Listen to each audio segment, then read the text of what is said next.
Vous écoutez France Inter, il est 17h.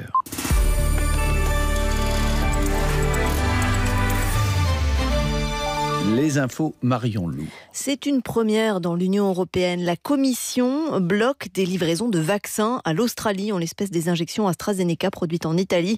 Bruxelles contrôle depuis fin janvier les livraisons vers l'étranger, en cause le non-respect des contrats et les retards de certains laboratoires. Et à propos de vaccins, on parlait récemment des réticences des soignants face à cette injection AstraZeneca, compréhensible selon la CGT du CHU de Toulouse, car s'ils ont des effets secondaires, les soignants devront subir un jour de carence. Récit à Toulouse, Stéphane Iglesias. Selon la CGT, depuis le 6 février, les personnels du CHU de Toulouse peuvent se faire vacciner. Or, une majorité d'entre eux, écrit ce syndicat, ne le fait pas. Pauline Salingue, présidente CGT du CHSCT du CHU. C'est le vaccin AstraZeneca pour les personnels hospitaliers de moins de 50 ans. Donc on sait, c'est connu que 50% des gens ont des effets secondaires suite à ce vaccin, ce qui en soi n'est pas très grave.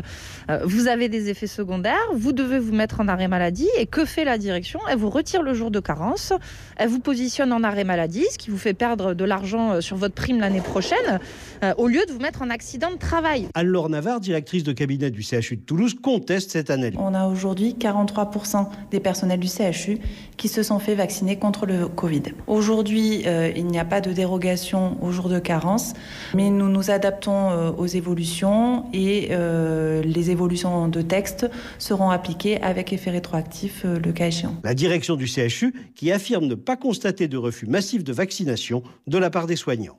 Toulouse, Stéphanie Iglesias, France Inter. Le vaccin AstraZeneca n'est pas un vaccin de seconde zone. C'est ce que disait le gouvernement récemment et ça semble convaincre en tout cas de plus en plus de médecins. 33 000 libéraux se sont inscrits pour vacciner dans leur cabinet la semaine prochaine, près de 13 000 de plus que cette semaine. Elle réclame une dernière grosse livraison de vaccins. Les maisons de retraite privées veulent terminer d'immuniser leurs résidents. Dans les EHPAD, 57% sont vaccinés et beaucoup réclament un relâchement des contraintes. Trop tôt, selon l'avis du Haut Conseil de santé publique remis à la Direction générale de la santé. Le journal Le Monde se l'est procuré cet après-midi. Il faudrait attendre, selon les spécialistes, quelques semaines. Un couvercle bientôt le week-end sur le Nord-Pas-de-Calais. C'est l'une des annonces que devrait faire d'ici 1 heure le Premier ministre en conférence de presse. Un point sur les nouvelles restrictions face au virus qui gagne du terrain. Et donc ce confinement annoncé pour le Pas-de-Calais le week-end. Les maires de grandes villes sont résignés, pas vraiment les commerçants. Denis-Pierre Cariou tient un magasin de décoration à Lens. Ça ne nous fait pas du plaisir, bien sûr, mais il va falloir s'adapter. Qu'on voit comment on va pouvoir accueillir nos clients, si on a le droit de faire du click and collect, c'est-à-dire d'être présent sans accueillir les clients, mais peut-être s'ils voient des choses, qu'ils nous les commandent et puis qu'on puisse les livrer sur le trottoir. Voilà, on va s'adapter. C'est pas ce qu'on préférerait, parce qu'on aurait préféré pouvoir accueillir les clients comme on le fait habituellement, dans les normes sanitaires. Déjà, le couvre-feu, ça limite la plage horaire pour les clients. Nous, on a joué le jeu en étant ouvert entre midi et 2, donc les clients ont pu se reporter sur la pause du midi. Par contre, tout un samedi, là, ça va être très compliqué. C'est un manque à gagner pour vous ? Oui, forcément. Je peux pas le budgéter concrètement parce que chaque jour est différent et d'un samedi à l'autre, on va pas forcément avoir la même fréquentation. Mais forcément, ce sera un manque à gagner. Un commerçant lensois avec Claire Mesureur de France Bleu Nord, l'Île-de-France et la région de Marseille, elle, échapperait au reconfinement le week-end. Vos questions sur ces nouvelles mesures après la conférence de presse, c'est à 19h20 dans le téléphone sonne sur Inter. Un nouveau délit de provocation à l'identification, c'est la mesure inventée par les sénateurs pour réécrire l'article 24 de la loi sécurité globale, article très contesté qui sanctionnait la diffusion malveillante d'images des forces de l'ordre. Le nouvel article n'entrave en rien la liberté de la presse, assure son co-rapporteur. Il ne fait plus référence à la diffusion d'images mais à la protection des données. Le soulagement d'Édouard Balladur après sa relaxe. La Cour de justice de la République a tranché. L'ex-premier ministre n'est pas coupable dans l'affaire Karachi, des commissions occultes sur des contrats d'armement qui auraient financé la campagne du candidat Balladur en 1995. En revanche, son ex-ministre de la Défense va se pourvoir en cassation. François Léotard, jugé coupable de complicité d'abus de biens sociaux. Il écope de 2 ans de prison avec sursis et 100 000 € d'amende. Retour sur ce procès dans le journal de 18h sur France Inter. Ces vidéos n'avaient été diffusées que lors du du procès des supporters marseillais il y a une semaine. Le journal L'Équipe publie ce soir les images de violents incidents survenus à la Commanderie fin janvier et pour lesquels 12 personnes ont été condamnées. Peu avant la rencontre de l'OM contre Rennes, 300 personnes avaient pris d'assaut le centre d'entraînement des footballeurs. Vous avez visionné ces vidéos pour France Inter, Cédric Guilloux, et c'est impressionnant. On y voit l'enchaînement de violences à l'instant où des groupes de supporters visiblement très bien organisés se garent à 800 mètres environ du centre d'entraînement de la Commanderie jusqu'au moment où ils sont dans l'obligation de quitter les lieux. Des supporters habillés pour la plupart en noir, portant des cagoules qui arrivent avec des fumigènes, des feux d'artifice. Ils avancent vers le centre d'entraînement, veulent forcer l'accès à l'aide de barrières. La projection de nombreux fumigènes plonge le centre de la Commanderie dans un épais brouillard. Un bâtiment prend feu. Les images impressionnantes traduisent la violence des actions. Les forces de l'ordre, en effectif réduit, sont rapidement dépassées. On découvre ensuite la rencontre avec les dirigeants. On reconnaît l'ancien entraîneur André Villas-Boas, l'un des défenseurs de l'OM, Alvaro González, et même furtivement le gardien Steve Mandanda. La discussion tourne court. Alvaro González est même la cible d'un projectile. Le véhicule de Villas-Boas reçoit plusieurs pierres. Bloqué par un barrage, on voit enfin les supporters rebrousser chemin.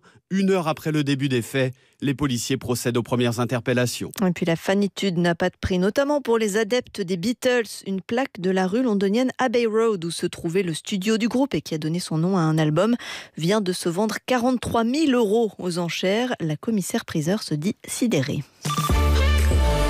Ce soir, sur France Inter, Delphine de Vigan est dans l'heure bleue. 20h, Laura Adler. Écrivaine, scénariste, réalisatrice, Delphine de Vigan est notre invitée à l'occasion de la publication de son nouveau roman intitulé « Les enfants sont rois ». L'heure bleue, l'espace des possibles. Du lundi au jeudi, sur France Inter, à partir de 20h. France Inter aime En thérapie, la série événement Arte d'Éric Toledano et Olivier Nakache. Au lendemain des attentats du 13 novembre, suivez le quotidien d'un psy et de ses patients. Installez-vous, la séance commence. Camille, j'ai la sensation que vous avez peur de me dire quelque chose. J'ai l'impression que vous me regardez comme une tarée. La série En thérapie, avec Frédéric Pierrot, Mélanie Thierry, Reda Kateb et Carole Bouquet, ce soir sur Arte et déjà en intégralité sur arte.tv, en partenariat avec France Inter. Merci d'écouter France Inter, il est 17h07, l'heure de Par Jupiter. Et alors attendez. Bonjour Charline Vanhoenacker, bonjour à tous. Décisif de Marion Lourd, bonjour, merci beaucoup. Et oui, c'est un petit indice pour ce qui va suivre. Attention, et c'est pas que l'émission, parce que ça on a reconnu l'indicatif. Ouais. Merci Marion pour toutes ces informations et ce petit... Voilà, je voulais que vous le refassiez. Allez, merci, à demain. À demain. 9h dans les couloirs de Radio France. Mais l'émission a déjà commencé ? Non mais cours, on est en retard pour l'antenne. Non mais tu te rends compte ? Elle a commencé sans nous. Stop, attends. Quoi ? Il est 9h. Ah oui. Et la musique, elle vient pas du studio, elle vient du bureau. Ah oui aussi. Oh là, regarde, elle est toute seule. Oh, elle est toute seule et elle écoute les génériques. Oh, ça va pas bien, elle passe trop de temps ici. Ça va Charline ? Ah, vous êtes là ? Qu'est-ce que tu fais ? Je me posais la question de notre identité, figure-toi, tu sais, de nos origines. Ah, c'est cela, oui, d'accord. Ouais, trouble de l'identité donc. Non, je te parle de notre identité sonore. C'est cela, oui, d'accord. Et en plus, elle n'entend plus très bien, la pauvre. Avec Kabadzi. Oh là là, elle tient des propos incohérents en plus. Bon, alors, l'identité sonore d'une émission, oui. C'est son habillage musical, ok ? Et Kabadzi, c'est les compositeurs du générique. Voilà. D'accord, il y a des mecs qui ont composé le générique. Composer, c'est des gens qui sifflotent. Ah ouais, et qui tapent dans les mains. Vous n'avez aucun respect en fait. Je vous signale que Kabadzi, c'est un peu nous quoi. Bah oui, et puis Madame Bovary, c'est moi. Et la République, c'est moi. Ouais, bah voilà, exact. Voyez, voilà, et donc alors Et donc quand on a créé l'émission, ils sont apparus comme une évidence. Écoutez, ça s'est enlevé, c'est joyeux et en même temps il y a un message. Oui, voilà. c'est vrai que c'est tout nous ça. Voilà. Et cette relation qu'on a avec eux, ça va faire 7 ans que ça dure. Et 7 ans, c'est pile le timing qui fait péter les couples. Ah, ça c'est vrai, il serait peut-être temps de changer quand même. Ok, ça je vais vous laisser leur annoncer alors, parce que c'est Kabadzi nos invités tout à l'heure. Ah, c'est ouais. Oui, alors. Oui, après, c'est top quand même. Oui, et puis c'est joliment composé. Oui, l'idée clap. Oui. Et non, mousse.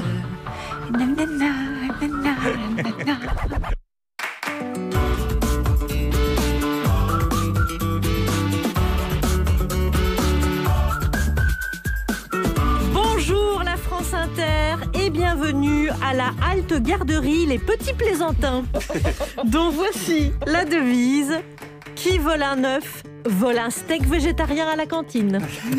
Au sommaire de cette émission, la propagande passe désormais par les influenceurs.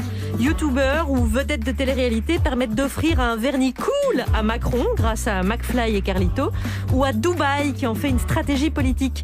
Gare aux influenceurs qui se font passer pour des tocards. C'est un tocard, non, il a monté une belle affaire sur Internet, ça va bien. Moi aussi, je peux mettre 3 W devant mon nom, j'achète la webcam et ça y est, je suis Internet. Depuis un an, il est assez rare que spontanément on réponde au « ça va » de courtoisie par un « je suis au top ».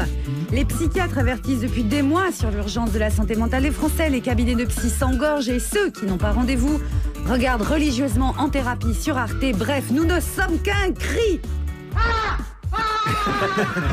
Je suis Zinzin. Je suis Zinzin. Un Français sur 3 vit dans la peur de manquer de batterie de téléphone. Une phobie ultra moderne, la peur de rater un appel, la peur d'être perdu sans GPS et pour 4% des sondés, la peur de ne pas pouvoir tweeter ou faire une story sur Instagram. C'est plus pire qu'un bracelet électronique, cette merde. Ça l'a pris. Et à mes côtés aujourd'hui, Juliette Arnaud. Et à mes côtés, une équipe de toute beauté avec d'abord celle qui en est revenue. Il y a Belle Lurette des Sunlight, des hit parades. C'est sous d'autres latitudes qu'elle défriche toute la musique qu'elle aime. Mélanie Bauer. Oui, bonjour. Aujourd'hui, on va beaucoup parler de pigeons. Ah ouais, d'accord. Ça, c'est vendeur. Wow. Je vais écouter, tiens, je vais rester. Avec ensuite celui qui revient du marché sans navet ni endive. C'est qu'il y va pour rencontrer sa divinité. Il l'appelle les gens. Oui. Celle qui produit des oracles infaillibles. Guillaume Meurice. J'adore les gens. Bonjour à tous. Je suis allé voir les Français pour parler de la réforme de l'assurance chômage aujourd'hui et trouver des solutions pour lutter contre le chômage. Enfin, les chômeurs plutôt. Il faut les massacrer. Il ne faut pas être tendre avec eux. Par exemple. Voilà, c'est un exemple, mais il y aura plein d'autres exemples. Voilà, non, ça va être charmant. Bon. Avec enfin celui qui revient d'Afrique de l'Ouest et en profite pour s'auto-proclamer variant ivoirien, alors que nous, on veut juste savoir si c'était une si bonne idée que ça, la raclette à Abidjan. Émeric Lomprey. Bonjour. Alors, Émeric, de quoi on va parler aujourd'hui? Moi, je vais vous parler du célèbre écrivain ivoirien Amadou Kourouma. Oh, génial. Donc Non, c'est pas vrai. Désolé. Et voici ceux qui habillent cette émission. Et cette fois, ils vont aussi déshabiller l'actualité. Vous êtes, je vous laisse nous le dire, vous êtes... Kabadzi. Yeah. Je voulais faire un ping-pong. J'ai raté. On n'a pas préparé. On va refaire. Vous êtes... Kabadzi. Ah, c'est mieux, c'est vachement mieux comme ça. Victo et Lulu du groupe Kabadzi. Merci d'être avec nous aujourd'hui pour un nouvel album qui s'intitule Bourrousse. On va y venir dans un instant. D'abord, vous êtes les auteurs de 100 fois, tube d'un album précédent que nous avons emprunté avec votre accord pour en faire le générique de l'émission. On salue amicalement Benjamin Riquet, premier réalisateur qui a porté cette émission sur les fonds baptismaux. Et ça lui avait tapé dans l'oreille pendant les vacances. C'était sur la playlist France Inter, 100 fois. Avec les paroles, ça donne ceci. Je te le promets, je ferai 100 fois le tour. Je te le promets, je pousserai les parois tout autour. Je te le promets, j'y arriverai. Je te le promets, je te pleurerai. Je te le promets, je ferai 100 fois le tour. Et voilà l'histoire. Dans votre précédent album aussi, vous chantiez les répliques cultes des films de Blier. Ouais. On était d'ailleurs fait pour se rencontrer puisqu'on en diffuse tout plein ici des punchlines des films de Blier. Et aujourd'hui, donc, Kabadzi publie un nouvel album intitulé Bourrousse. Kabadzi qui chante Bourrousse, votre but c'est pas d'être compris tout de suite avec des noms très clairs et limpides. C'est pas grave. C'est joli, Burus. C'est très joli. On dit Burus. On dit Burus. J'imagine Burus. À la française. À la française, c'est ça. Car Burus est le prénom de Burrus Frédéric Skinner. Qui est un comportementaliste qui, à Harvard dans les années 30, a mis en place la boîte de Skinner. Et en fait, c'est une expérience assez simple sur l'addiction, où on enferme dans une boîte soit des rats, soit des pigeons. Il y a un petit levier dans cette boîte. Sur ce petit levier, les rats ou les pigeons peuvent appuyer. Quand ils appuient, logiquement, ils ont à manger. Sauf qu'on introduit un petit biais. Et quand ils appuient, des fois, ils ont à manger. Des fois, ils n'ont pas à manger. Et là, on s'aperçoit que les pigeons deviennent complètement fous et passent leur journée à appuyer sur le levier en espérant avoir à manger. Parfois, ils ont à manger, parfois, ils n'ont rien. Et c'est un peu ce qui se passe, entre autres, avec les casinos et aujourd'hui, avec les réseaux sociaux. Et quand on Burrus, rafraîchit la page. Quoi. C'est vraiment une thématique qui innerve tout l'album. Ouais, c'est ça. On avait 3-4 morceaux au début. Et on s'est dit, ces 3-4 morceaux, ils parlent tous de notre rapport à la mise en scène, réseaux sociaux, au rapport au numérique et tout. Et il y avait une émission, on va jouer la lèche, la grave, mais vous avez invité il y a 1 an et demi, 2 ans, Bruno Patino pour un bouquin qui s'appelle La civilisation du poisson rouge. C'est l'idole de Charlie. Non, j'aime beaucoup ce livre. Et voilà, on a acheté ce livre le lendemain parce qu'on trouvait ça trop bien ce qu'il disait. Et c'est dans ce livre qu'on a appris l'existence de Burrus Frederick Skinner. Et puis l'existence aussi de l'invention du design de toutes les applis, design qui est clairement fabriqué pour qu'on y soit addict, quoi, et qu'on y revienne le plus souvent possible, qu'on rafraîchisse le plus souvent possible, avec des récompenses comme les likes, les commentaires, les partages, qui font qu'on a une sorte de relation intime avec cette appli. Ça fait partie du cynisme de notre époque, que vous chantez avec beaucoup d'élégance, parce qu'il y a une rage faite empreinte d'élégance. Pour vous, un album, c'est pas que écrire de chansons, donc c'est décliner et approfondir un thème, comme vous l'aviez fait pour Blier, ou pour le précédent album concept qui racontait toute une histoire. C'est ça ? Ouais, c'est ça. On se dit que c'est plus intéressant. Enfin, il y a plein de gens qui font des choses cool, qui font de la musique soleil et tout. Nous, on se dit, on n'est pas fort pour la musique soleil. Alors, on va faire une sorte on va tenter une musique thématique à base de textes et d'instru et de filer un thème, quoi. La dernière fois, c'était Blier. Là, c'est notre rapport au réseau. Voilà. On est tous des pigeons. C'est ça. mais chanter de manière élégante. Ouais, voilà, donc on l'a bien compris, on est tous des pigeons, donc forcément... Le fond de l'air est assez frais dans tout l'album. Pour autant, sur la pochette, le premier U de Burrus, en fait, est un sourire. Enfin, c'est un visage souriant, enfin avec un sourire. U avec comme un tréma, donc voilà. Ça fait un smiley. Ouais, et ça donne l'effet effectivement d'un sourire, mais d'un sourire qui est super figé. Et c'est ce qu'on retrouve ici dans votre clip. C'est étrange en fait ce sourire. Alors vraiment, l'album, ça remue des thèmes qui sont noirs. C'est un sourire de décalage. Avec Burrus, on a voulu créer tous les clips une sorte de marque, de big marque à la Google, à la Apple. Et on trouvait que le nom Burrus, c'était super pour une grande marque type californienne, quoi. Et on trouvait génial d'utiliser ce sourire alors que l'album est plutôt noir. Et c'est ce qu'aurait pu faire un Google. S'il voulait nous vendre de la tristesse, est-ce qu'il nous la vendrait avec un petit smiley qui fait la gueule? Je suis pas D'ailleurs, sûr. on peut voir sur vos clips, notamment le clip de Mélancolie, un des titres. Sur la musique et la production, Mélanie Bauer, peut-être aussi cet album. Moi, j'ai été fascinée par la prod. La prod, c'est de la dentelle. Hein. C'est vraiment un boulot fou. Alors d'habitude, elle n'aime rien. Là, vraiment, profitez-en, parce que c'est la première fois qu'on entend dire ça. On est très honorés. Mais ce qui est intéressant, c'est sur ce flow, qui est un flow justement très littéraire. Il a fallu rajouter de la vie dans ce flow. Donc dans la prod, il y a des voix, il y a des doubles voix, des triples voix, etc.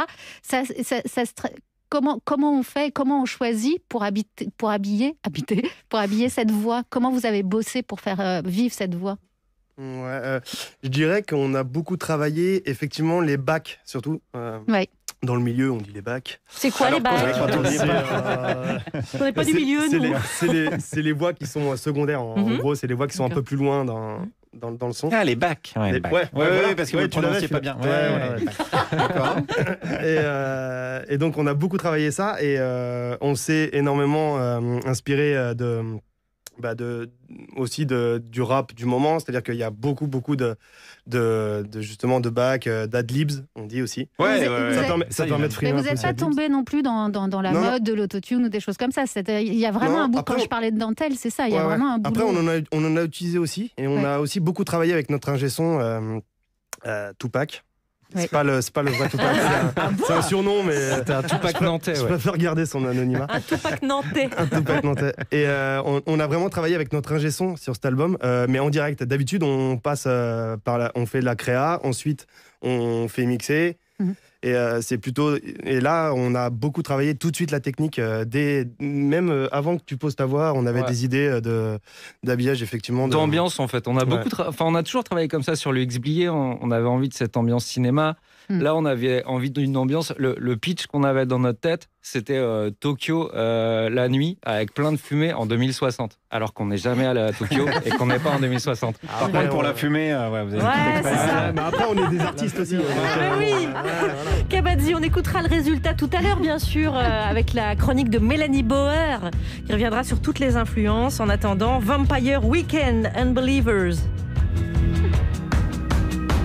Got a little soul, the world is a cold, cold place to be. Want a little warmth, but who's gonna save a little warmth for me? We know the fire waits, unbelievers, all of the sinners the same. Girl, you and I would die, unbelievers bound to the tracks of the train. If I'm born again, I know that the world will disagree. Want a little grace, but who's gonna say a little grace for me? We know the fire waits, unbelievers, all of the sinners the same. Girl, you now die, unbelievers bound to the tracks of the train. I'm not excited, but should I be? Is this the fate that half of the world is planned for me?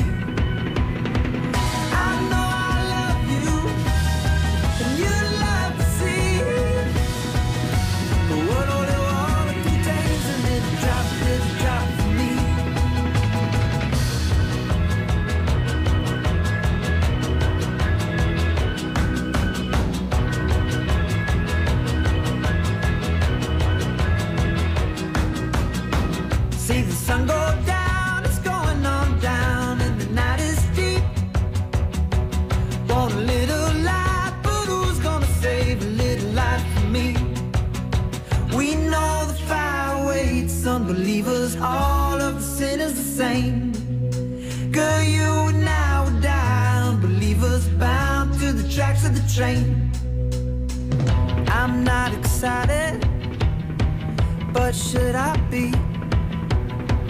Is this the fate that half of the world is planned for me? I know I love you, and you love the sea. But what only water contains a little drop for me.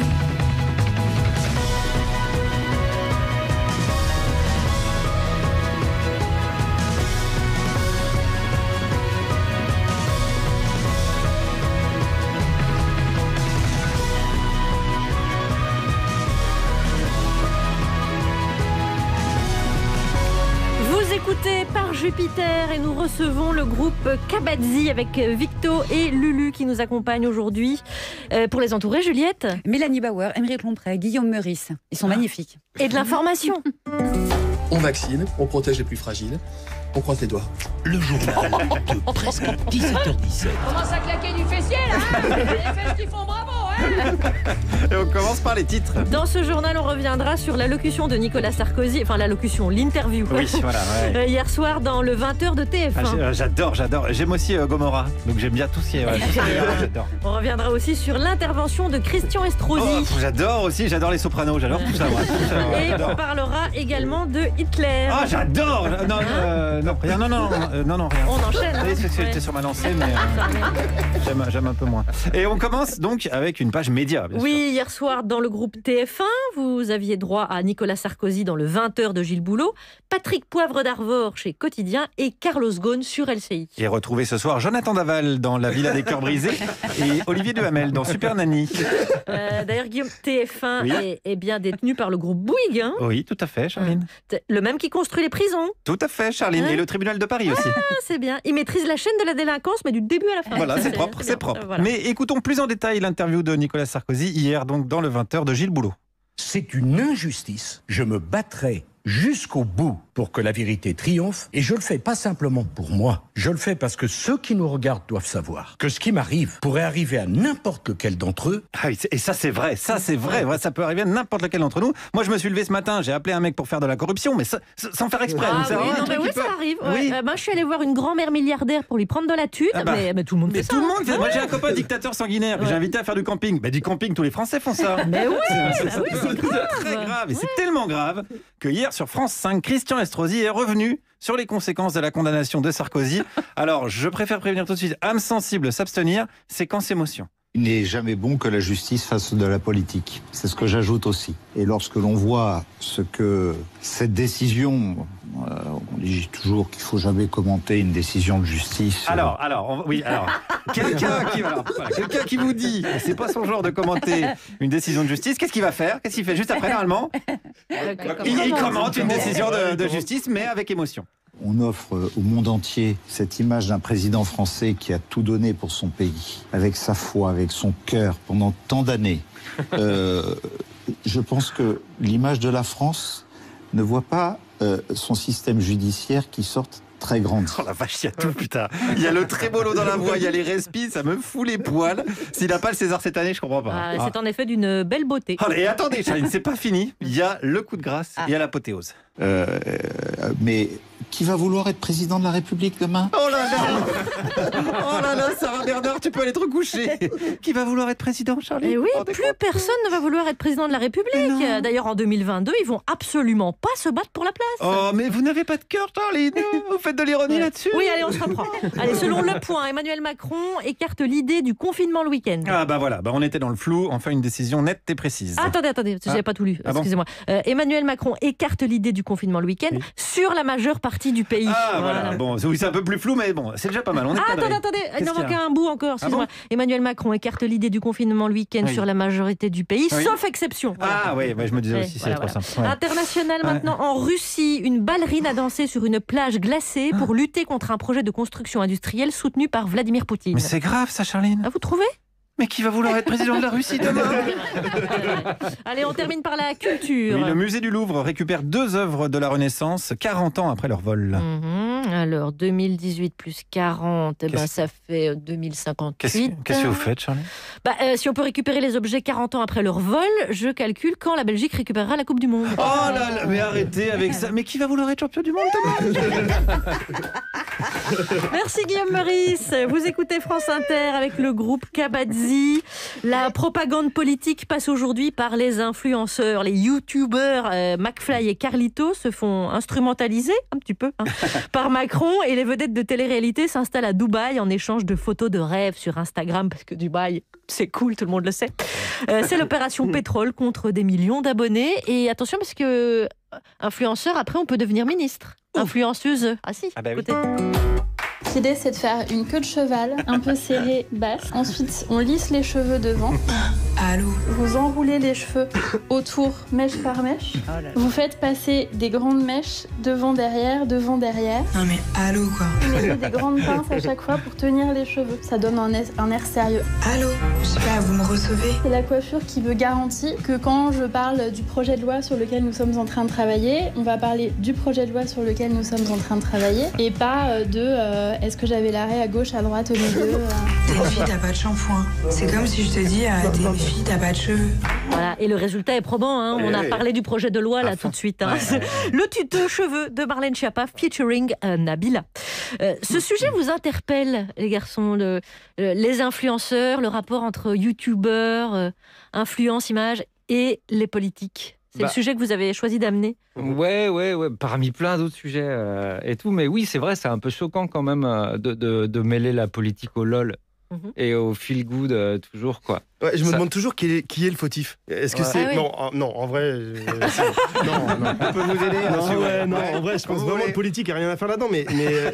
Mais en fait, c'est que je me dis qui manipule qui a intérêt... À qui profite le crime. C'est ça, parce que j'imagine que McFly et Carlito, quand ils acceptent, ils ont une idée derrière la tête aussi.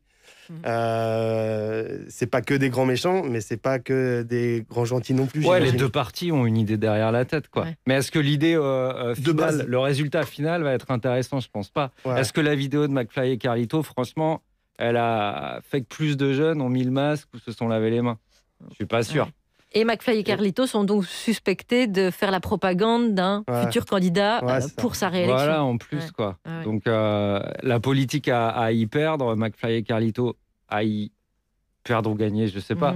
Mais le résultat final, il n'est pas très classe. C'est de faire rejaillir le cool sur Emmanuel Macron. Et pareil à Dubaï, avec les vedettes de télé-réalité ou les influenceurs Instagram. Dubaï a cette politique, cette stratégie où il facilite l'installation de ces gens aux Émirats Arabes Unis. Et puis sur Instagram, on est floudé, comme on dit, à brevet. C'est ça, c'est Burrus, c'est Skinner aussi. C'est ça, cette stratégie du LOL, du feel good et tout. Au final, elle lisse tout, quoi. Et on va pas jouer les pères la vertu ou mères la vertu, mais Dubaï, c'est quand même pas classe, quoi, en termes d'éthique, quoi. On le sait tous. En termes de conditions de la femme, de conditions des travailleurs. Moi, je peux rien dire parce que j'ai un contrat là-bas. Donc, donc c'est quand même bizarre d'associer son image à ça, quoi. Je vois pas où est l'intérêt à part l'argent. C'est la même question, qui manipule qui est conscient, Et oui, et ce sont des questions inhérentes d'ailleurs à votre album Burrus, n'est-ce pas Mélanie Bauer? Vous avez écouté cet album. Les travaux de psychologie comportementale du professeur Burrus Frédéric Skinner débutèrent à Harvard en 1931. Il plaça dans une boîte d'abord des rats puis des pigeons. À l'intérieur de la boîte, un mécanisme à levier, actionnable par l'animal. En appuyant sur ce bouton, l'animal reçoit en récompense une friandise sous forme de croquette. C'est ce bouton qui allait bouleverser le sort de l'industrie du jeu et plus tard des réseaux sociaux. Au début, les pigeons tâtonnent, puis comprennent très vite le lien de cause à effet. Ah ben voilà, ça devait arriver, fallait pas les enfermer dans les écrans. Les musiciens, 1 an sans musique vivante et le résultat est là. Les pigeons de la nouvelle organisation de la distribution en clic de la musique ne se contentent plus d'appuyer sur les boutons de leurs ordinateurs pour être récompensés en nombre de vues par un public invisible. Non, après 1 an sans concert, ils commencent à questionner la nécessité du bouton. On vous l'avait dit que c'était dangereux de leur enlever les planches à ces gens. Voilà, maintenant ils se mettent à réfléchir. Kabadzi donc sort leur nouvel album Burrus, inspiré des travaux de psychologie comportementale du professeur Burrus Frédéric Skinner. Burrus Frédéric Skinner meurt en 1990, 1 an après l'invention du web. C'est au travers du réglage minutieux des machines à sous que ses travaux trouvent le plus d'écho. Mais 15 ans plus tard, il est apparu logique que ce qui fonctionnait avec les machines à sous pouvait faire le succès des applications. D'autant que c'est uniquement le temps qu'on y passe qui en fait la valeur. Tel un pigeon qui espère obtenir une nouvelle croquette, l'humain appuie sur le bouton et relance l'application le plus souvent possible, avec l'ultime espoir de voir apparaître une vue, un like, un partage, un commentaire. Oui, finalement, selon Lulu et Victo, l'homme ne court pas après l'amour. Non, il cherche la récompense, son reflet dans le regard de l'autre. Il appelle ça de l'amour, mais on le constate tous les jours, nous les Parisiens, le pigeon génère beaucoup plus de fientes qu'il ne manifeste d'affection. Le rat volant est tout en désir et en défense. Regarde, regarde, regarde-moi, roucoule-t-il, nourris-moi, piaille-t-il, mais ne t'approche pas, sinon je m'envole. C'est là le triste constat de Kabadzi sur ce 5e album. C'est pas que je crache sur tout ce qui est romancé, mais décalquer sa vie sur un Disney, ça me fait pitié. Un jour viendra, mais ouais c'est ça. Rater sa vie, c'est déjà ça. Partir loin de tout, vivre comme un loup. J'attends mon Pérou, maison sous les pouces. L'abus d'amour est dangereux pour la santé. Et je comprends pas tous ceux qui dansent sur du sardou sans être beurrés. Un jour viendra, mais ouais, c'est Merci. ça. Merci pour cette phrase. Je ne comprends pas les gens qui dansent sur du sardou sans être beurrés. Un long débat à lancer avec Thomas Croisière. On a de la chance, il n'est pas là aujourd'hui. Rater sa vie, c'est déjà ça, nous dit Kabadzi dans ce titre Cabane, un texte sur les merveilles de la drogue, mais pas que. Rater sa vie, cela ne veut pas forcément dire se suicider bêtement à petit feu. Non, c'est tout un art. Rater sa vie avec panache, c'est chercher une porte de sortie, envisager l'existence autrement, être convaincu que de la réussite ne découle pas la paix. Il s'agit de lutter contre les conditionnements, arrêter de confondre l'amour-propre avec le narcissisme. C'est ce que nous expliquent les 16 titres de ce disque qui s'accompagnent de vidéos réalisées par Marianne Landrieff, c'est ça ? Marian. Marian. Et Kabadzi, ambiance Black Mirror, la série d'anticipation anglaise. Côté musique, les prods font le grand écart entre le rap sud-africain et l'abstract hip-hop anglais, avec quelques whoop-whoop de trap et des mots, beaucoup de mots pesés, réfléchis, posés sur un flot tendu qui ne s'essouffle jamais. L'enfer, ce n'est pas les autres. L'enfer, c'est devenir un couple de youtubeurs, nous balance Kabadzi. Ici, sur ce titre, Périphérie, tout est dit. Tant que c'est pour le beau, tant que c'est pour le beau, tant pis si c'est faux, tant pis si c'est faux. Dis n'importe quoi, personne t'en voudra, personne t'en voudra. Tant que c'est pour le beau, tant que c'est pour le beau, tant pis si c'est faux, tant pis si c'est faux. Dis n'importe quoi, dis n'importe quoi. Ouais, parfois petit, on vit du vide, on vend du vent. Les grands préfèrent surjeu à la pudeur, la montre au bras, mais la descend jamais à l'heure. C'est un marathon sans ligne d'arrivée. Je ne crois pas qu'on soit là pour s'aimer. Pour toi je ne veux pas l'avenir de Kardashian. Y'a rien de plus triste que leur bonheur. L'enfer c'est peut-être devenir un couple de youtubeurs. On est tous des putes mais à des tarifs différents. Ouais parfois petit on vit du vide, on vend du vent. Y'a des questions à pas se poser. Le paradis c'est vraiment pas la peine. Une petite histoire pour rassurer tous ceux qui ont peur de même. Je pense que si la vérité n'existait pas, on se mentirait quand même. Les belles histoires c'est ça qu'on aime. Tant que c'est pour le beau, tant que c'est pour le beau, tant pis si c'est faux, tant pis si c'est faux. Dis n'importe quoi, personne t'en voudra, personne t'en voudra. Tant que c'est pour le beau, tant que c'est pour le beau, tant pis si c'est faux, tant pis si c'est faux. Dis n'importe quoi, dis n'importe quoi.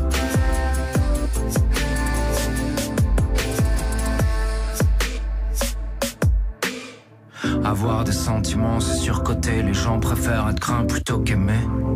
On peut se douter que ça va mal se terminer. Les voir vider les chargeurs avant d'aller prier. On vit du vide, on vend du vent. On laisse derrière trop de tentatives. L'envie bousille, on bave sur tout, tout est à vendre. On met du temps à bien l'apprendre. Le vivre ensemble, on s'en arrange. Ciao les rêves, faut bien que je mange. Donc c'est comme ça qu'on va finir. Stick à selfie, plus beau sourire. Voiture en feu, mais toi ici, photo souvenir, même pour le pire. Ouais, parfois petit, on vit du vide, on vend du vent.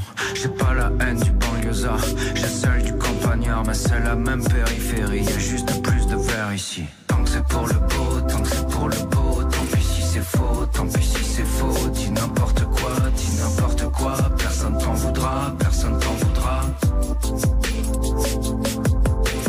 Tant que c'est pour le beau, tant que c'est pour le beau, tant pis si c'est faux, tant pis si c'est faux.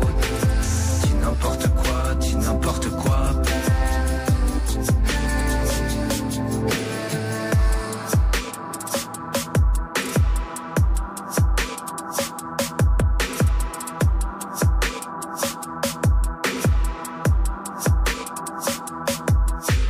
Sacré plume le pigeon, c'était Périphérie Kabadzi. Et oui, extrait du nouvel album qui s'intitule Burrus Kabadzi.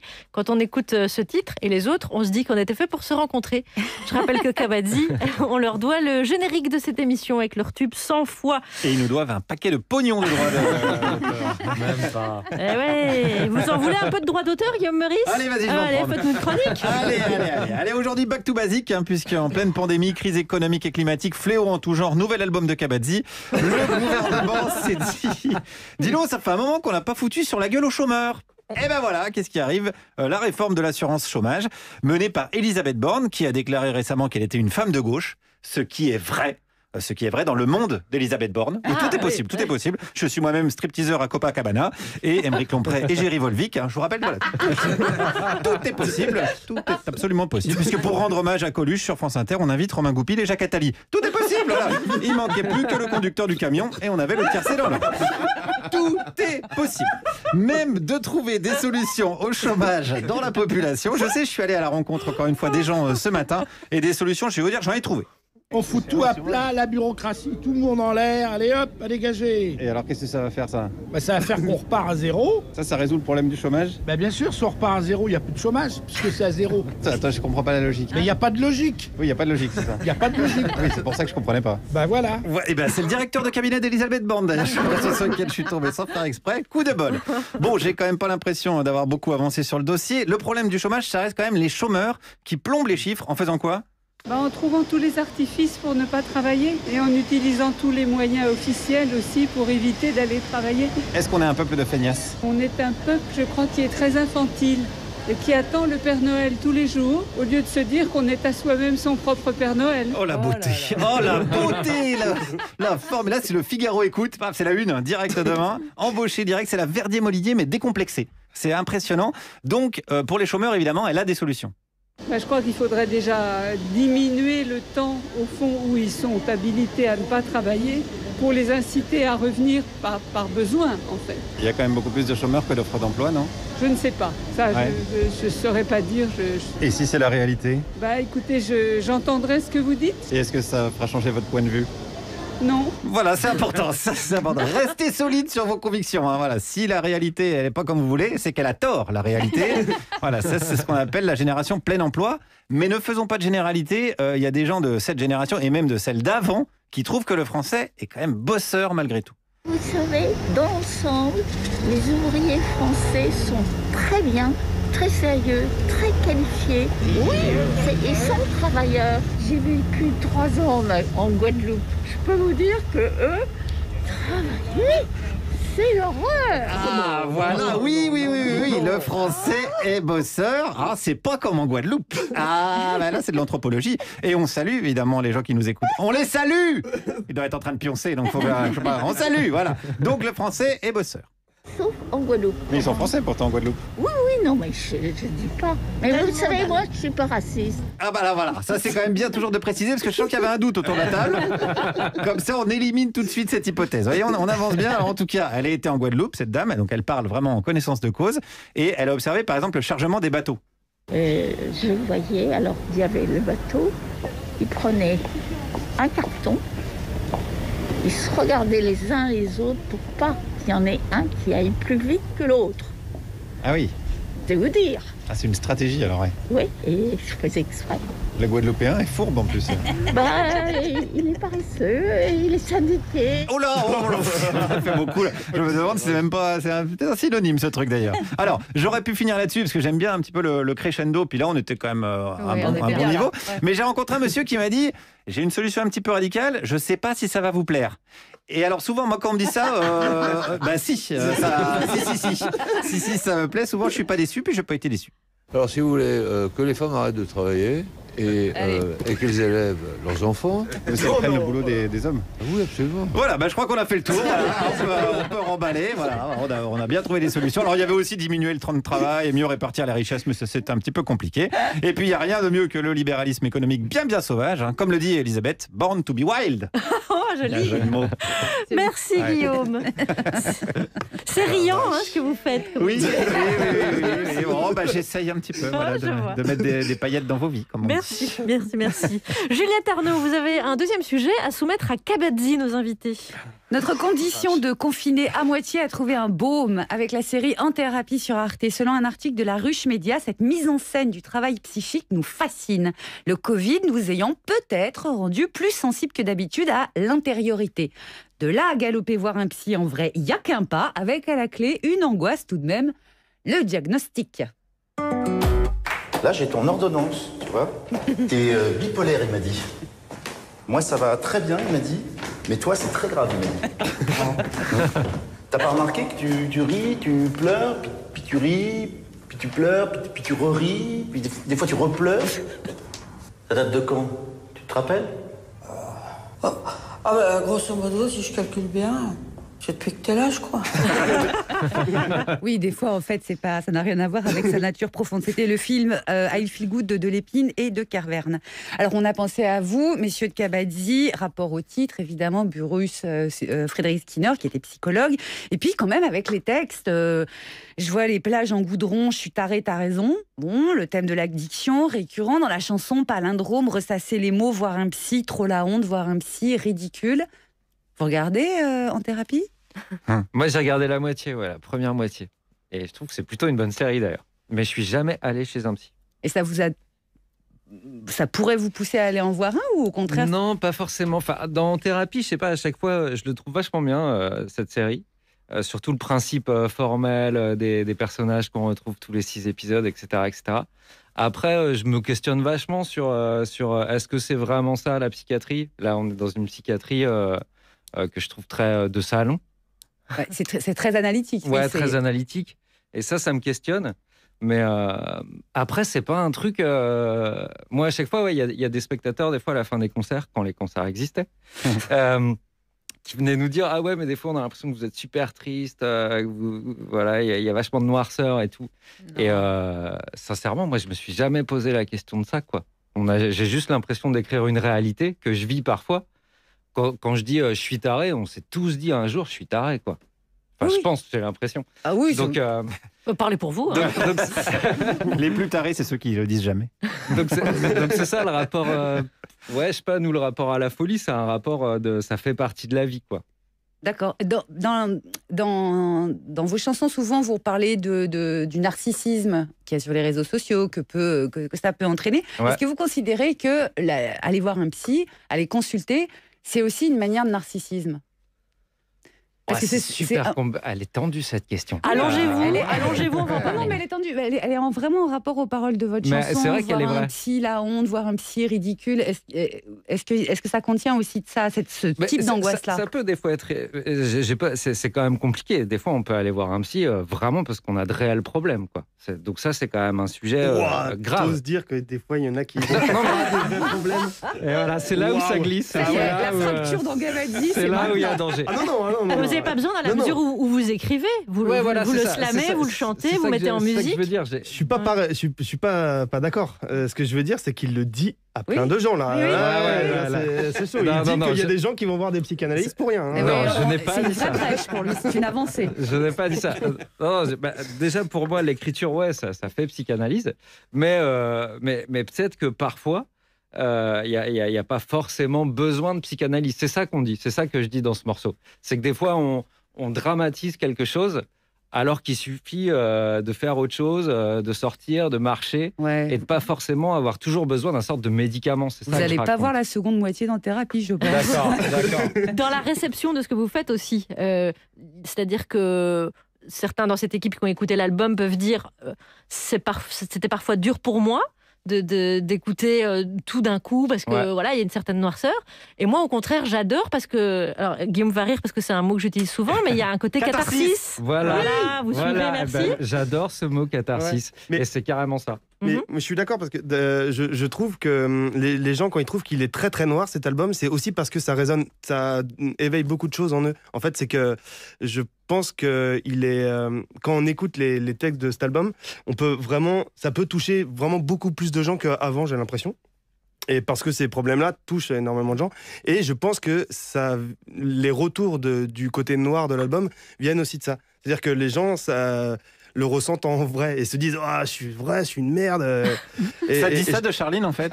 Le fait qu'elle ait aimé, ça nous intéresse. Non, mais moi j'aime la rage élégante qu'ils produisent dans cet album et dans ce qu'ils font. Et donc moi ça me produit l'effet inverse. Vous n'êtes pas sensible. Peut-être. Regardez.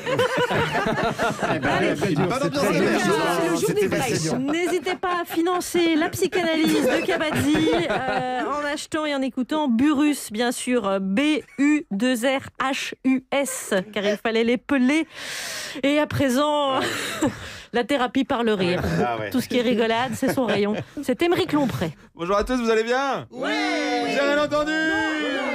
bien en fait, non? Bon, bah, non, on va pas bien. Allez, je fais ma chronique. Bon, moi ça va, alors vous l'avez dit, je reviens de Côte d'Ivoire, je vais jouer mon spectacle là-bas. Génial, hein, tout est ouvert, les bars, les boîtes de nuit, les restaurants. Il y a quasiment pas de Covid en Côte d'Ivoire. Alors moi j'allais voir les Ivoiriens, je faisais coronavirus, coronavirus. Bon, c'est relou parce qu'il s'avère que je l'avais en vrai. Mais là-bas, les Noirs, ils voient les Blancs comme des pisciférés. Tu sais, on dirait comme si les Blancs regardaient des... Bref, alors la Côte d'Ivoire, c'est le petit pays carré au niveau de la corne de l'Afrique. Bon, je sais pas si ça va vous aider parce que en Afrique, tous les pays sont plus ou moins carrés. Hein, c'est nous qu'on a fait les frontières quand on s'est partagé le continent. Tu sais, on a fait ça sans regarder à l'arrache comme ça. La France, elle a dit, nous on prend l'Algérie, le Tchad, le Sénégal, la Côte d'Ivoire, le Cameroun, le Bénin, le Burkina, le Togo, le Mali. Voilà, qui viennent pas nous dire qu'on est raciste. Hein. Non mais c'est fou ces frontières qui ont été faites à l'arrache. Tu sais, ça a dû séparer des familles quoi. Tu sais, je sais pas, imaginons ton fils, il va chez le marabout à 16h, ils font les frontières à 16h30. Bon bah il est parti, il était ivoirien, il revient, il est burkinabé. Ça fait un choc. Tu sais, c'est comme si je sais pas, t'habites à Rouen, que ta meuf va travailler à Tourcoing, ils feront une frontière, elle revient, paf, c'est ta cousine. Et puis il faut être au bon endroit au bon moment. Tu sais, dépêchez-vous, courez vers là, vite. Mais pourquoi? Bah ils sont en train de faire les frontières. Ah mais c'est ça, c'est des lampes stylo qui arrivent dans le ciel. Ah oui c'est ça. Tu pensais que c'était quoi toi? Je sais pas, une attaque de stylo. Non mais réfléchis des minutes. Ah merde, trop tard. Quoi? Eh ben on est soudanais, putain. Et à 2 mètres près, on était Kenyans, on gagnait les JO. Bon c'est pas grave, on s'assied là puis on meurt de faim. Voilà. L'Afrique c'est loin mais c'est hyper facile d'y aller. Alors attention, c'est facile dans un sens. Un Européen il peut aller en Afrique sans problème, le contraire n'est pas toujours vrai. Alors je ne dirais pas qu'on n'a pas le sens de l'accueil, mais bon, faut aimer se faire réveiller à 8h le matin par un tractopelle. Voilà, vous les avez vus les tentes là détruites par les tractopelles? C'est un peu démesuré. Hein, je sais que les Decathlon ils font du bon matos, mais bon quand même, c'est comme s'essuyer le cul au Karcher quoi.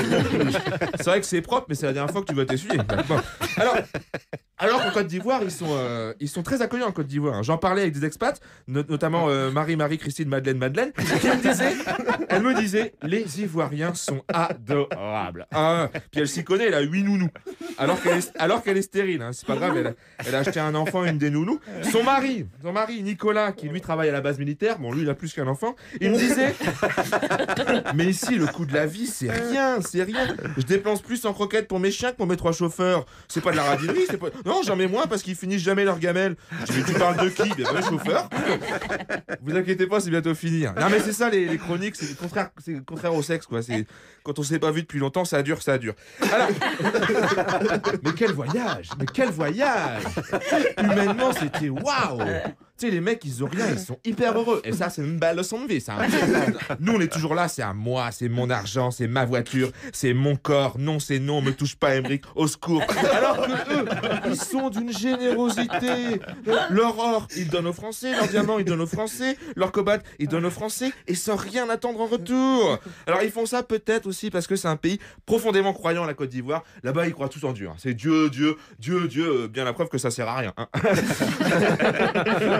Et petite anecdote avant de terminer, la fête nationale de la Côte d'Ivoire c'est le 7 août. C'est le jour de leur indépendance de la France. Ça veut dire que le jour là-bas c'est le plus la fête, c'est quand les Français sont partis. C'est-à-dire qu'on a laissé une bonne impression. Merci de m'avoir écouté. Aymeric Lompré, certains vont jouer leur spectacle à Dubaï, d'autres vont en Côte d'Ivoire. C'est Aymeric Lompré. J'avais refusé Dubaï d'ailleurs. Ah c'est vrai? Oui c'est vrai. M'étonne pas de vous, il y avait un direct Lille-Abidjan et vous l'avez pris.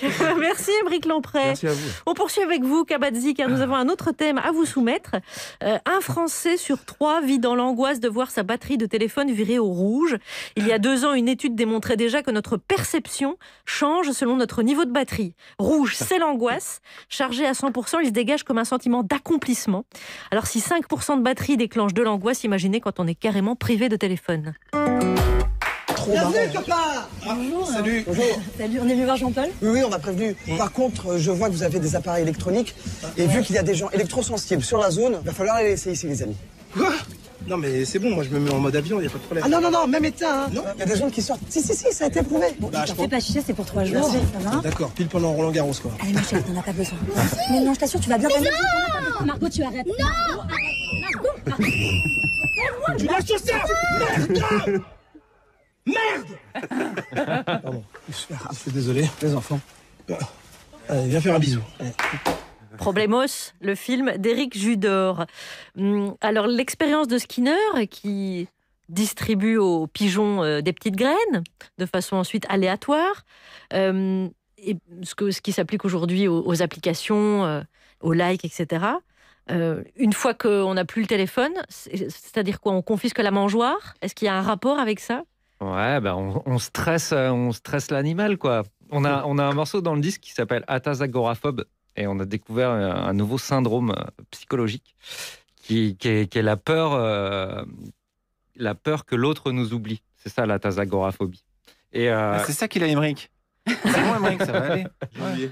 Et donc, du coup, ça marche super bien aussi avec la théorie de Skinner, quoi. C'est-à-dire qu'on a tellement peur que l'autre nous oublie qu'on publie, ouais. Quoi. Et vous reconnaissez là-dedans, dans cette angoisse de la batterie, parce que vous qui êtes très lucide là-dessus, qui le dénoncez en chantant, est-ce que vous êtes un peu sujet à ça? On est tous paradoxaux avec ces instruments. Moi, j'ai jamais ma batterie à plat. Jamais. Vous êtes comme l'un des sondés qui témoigne, il ne sort pas de chez lui à moins de 80% de batterie. Oh, voilà. Wow. Ah, c'est dur. C'est pas mal. Ah ouais, donc c'est une pathologie. Mais non, mais en plus, il y a des batteries portables maintenant. C'est ce que j'allais dire. Aujourd'hui, on vend des chargeurs sans fil, donc des chargeurs à charger le téléphone. Oui, ça peut être infini comme ça. C'est vrai, non, c'est vrai. Alors, l'expérience de Skinner, on l'a entendu dans la chronique de Mélanie Bauer, vous l'expliquez de façon très pédagogique, en musique, de façon limpide. Qu'apporte la musique sur ce texte? Est-ce que vous vouliez vraiment qu'on ait les bases de cette expérience? Pourquoi est-ce que musicalement on trouvait que c'était donner la clé en fait du disque, vu que tous les morceaux sont autour de la mise en scène de soi sur les réseaux, de l'importance de raconter de romancer sa vie en fait sur les réseaux chaque jour, quoi. On se fait un sorte de CV à force quand on regarde un feed Insta ou un feed Facebook d'une personne. Au final, on a un sorte de CV, quoi. Il y a même le fisc qui regarde ce qu'on possède aujourd'hui. Un CV vachement magnifié du coup, parce que c'est nous qui choisissons si on est suffisamment beau, ce qu'on dit, si c'est suffisamment bien. Donc oui, ça rentre dans cette histoire d'être toujours connecté, d'être toujours en rapport avec l'autre, mais d'être toujours en rapport avec l'autre du meilleur côté, quoi. Et ça reste musical. Ouais. Ah oui, c'était ça la question. Ouais, je suis carrément parti à l'ouest. En fait, c'est sur les interludes la question, enfin sur notre explication de l'expérience. Mais après, c'était un peu nos morceaux, un peu c'est pas sorcier de l'album, quoi. C'était pour un peu pour expliquer. Voilà. Jamy. C'était l'instant Jamy. Ouais, voilà. C'est expliqué en musique, mais c'est très pédagogique en réalité. Voilà. C'était donner le fond, la clé pour comprendre un peu les 14 autres titres, quoi. De cet album Burrus. Juliette Arnaud a préparé un questionnaire de Parjupy-Proust pour vous. Vous êtes prêts? Moi, en tout cas, je suis prête. Alors, sur l'échelle du Nantais le plus célèbre, 10 étant le petit Lu, 0 étant ma cousine Janine, personne ne la connaît, à combien vous vous situez? Waouh. Oh, pas 5, 6. La moyenne, donnons-nous la moyenne. 5. Ouais, pas trop d'estime de soi, c'est pas nécessaire. C'est vous les compositeurs du générique de Par Jupiter. Franchement, entre nous, personne n'écoute. Vous auriez pas préféré composer la musique de Rocky et sur RTL? Grave pas, non, on est trop fiers. Okay. Vous êtes nos héros. Très bien. Qui, selon vous, a rendu le pire service à la ville de Nantes? Est-ce que c'est Barbara avec son Il pleut sur Nantes, alors que non, définitivement, c'est pas la Bretagne? Ou est-ce que c'est Jacques Demier avec son jeu de mots en permanente? Non, allez, on dit du mal ou de Barbara ou de Jacques Demier. Barbara, allez. Évidemment, c'est la femme.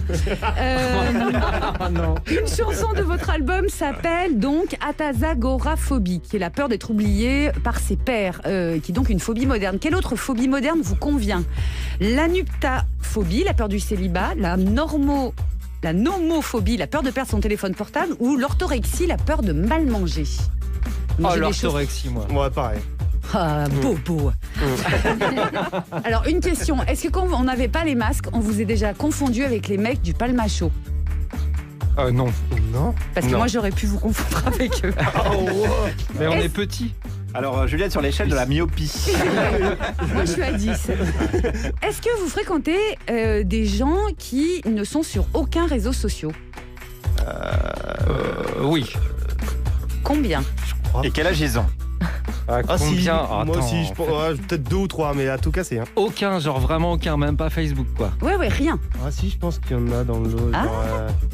Mais même ma mère, elle est sur Instagram. Les grands-parents, même mes grands-parents sont sur ce Facebook. Constat douloureux.